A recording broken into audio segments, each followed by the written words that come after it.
और संत तो इस अवस्था तक पहुंचाते हैं जो अच्छाई और बुराई से ऊपर की अवस्था हो गई, कि जहाँ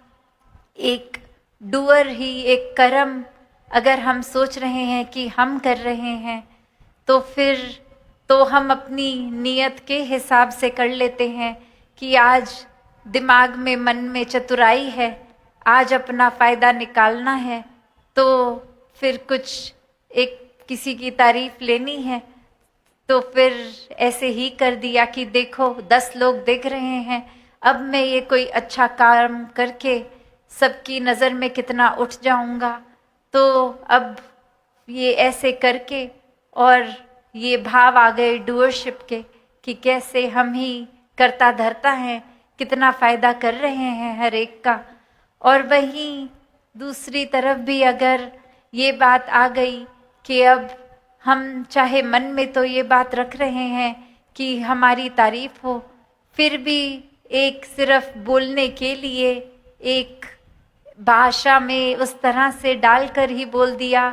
कि नहीं नहीं, हम तो कुछ नहीं करते, सब परमात्मा ही कर रहा है, पर भाव मन में यही है कि जैसे ही ये कर्म है सब लोग नोटिस करें और हमारी तारीफ होती रहे। तो भाव वही कि ये जब कर्म करने वाला परमात्मा ही अगर हमें शक्ति दे रहा है किसी चीज़ के लिए, तो भाव वाकई ही मन से वो होने चाहिए, सिर्फ बोलने के लिए नहीं, पर असल में भी परमात्मा को ही जब डूअर मान लेंगे हर चीज़ का, तो फिर ये कर्मों के बंधनों से भी मुक्त हैं फिर ये भाव परमात्मा के एहसास में है तो एक्शंस अपने आप ही पॉजिटिव होते जाएंगे, क्योंकि वो रियलाइजेशन हर मिनट है, हर सेकंड है कि ये एहसास में बंधे हुए कि हम एक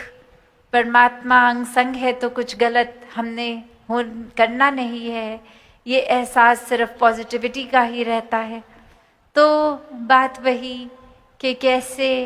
हमें ये फुल अपना पोटेंशियल हर कोई जो जी सकता है, वो शुरुआत इसी परमात्मा के दर्शन से, इस ब्रह्म ज्ञान से, और फिर इस ब्रह्म ज्ञान द्वारा ही हर पल जीवन में भक्ति का एहसास, एक हर चीज़ से प्रेम का एहसास, और ये प्रेम ही है जो कोई भी हम अगर इतिहास हो या आज की बात हो, एक अगर कोर की बात करें कि जब परमात्मा ही प्रेम है, God is love and love is God, तो फिर ये प्रेम हर तरफ है, पर हम क्या उस प्रेम को पकड़ रहे हैं या हम नफ़रतों को पकड़ रहे हैं, चाहे या हम और बुराइयों को पकड़ रहे हैं। तो बात वही कि अपने अंदर का ही ये लेंस, ये फिल्टर हमने खुद देखना है, यही आत्ममंथन है कि ये चीज़ें तो अनेक है, संसार के कितने रंग हैं, पर हमारा मन कौन से रंग को पकड़ता है, क्या ये पक्का रंग जो हर समय ये परमात्मा ही है, जो एक जैसा कायम दायम हर समय एक परमानेंट, या फिर हमारा मन कच्चे रंग पकड़ रहा है जो पल पल बदलते रहेंगे और वो बदलाव से हम बेचैन होते रहेंगे, ये फिर पीस ऑफ माइंड भी गवा देंगे एक बदलती एक चीज़ की तरह, फिर एक दिल भी उस तरह ही रहेगा, या फिर ये परमानेंट निराकार जो पता है कि चाहे सिचुएशंस ऊपर नीचे हों, पर ये हर समय उतना ही पूर्ण, उतना ही पक्का। तो जब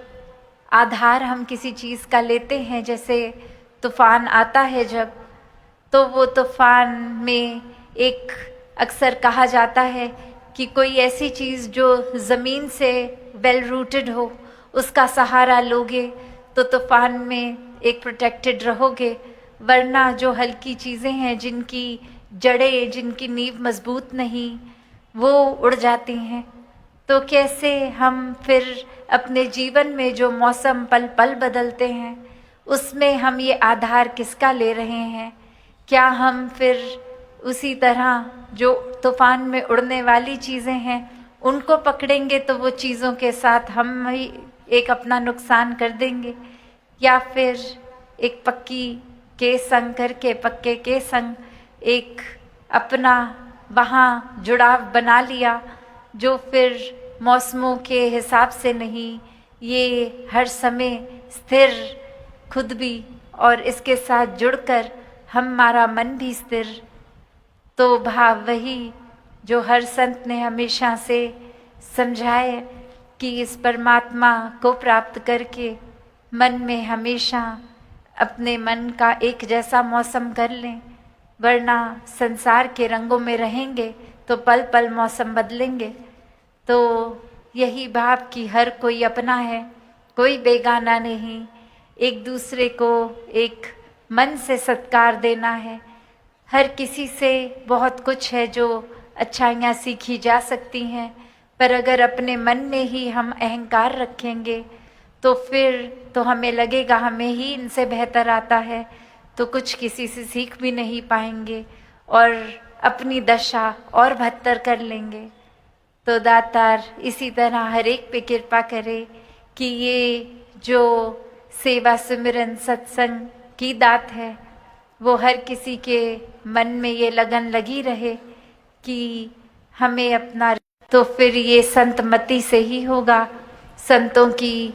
बताई चीज़ों के अनुसार चलेंगे तो वाकई ही ये स्ट्रेस फ्री जीवन उस तरह हो जाता है, क्योंकि पता है अब सब कुछ परमात्मा ही कर रहा है,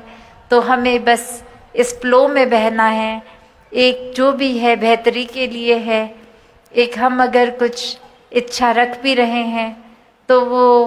पूरी ना होने पर मन दुखी भी नहीं, क्योंकि पता है ये अब परमात्मा ने अगर कोई चीज़ नहीं होने दी तो उसके पीछे हमसे ज़्यादा बेहतर पता है। तो ऐसे ही पल पल जो हर कोई अपने मनों से परमात्मा का निराकार का शुक्राना करता जाता है, वही वाकई ही भक्ति को भी पूरी तरह कि ऐसा नहीं है उनके जीवन में कंप्लेन करने के लिए कारण नहीं है, पर ये चॉइस, ये डिसीजन, ये मन शुक्राना, ये थैंकफुल भाव पकड़कर ही जीता है।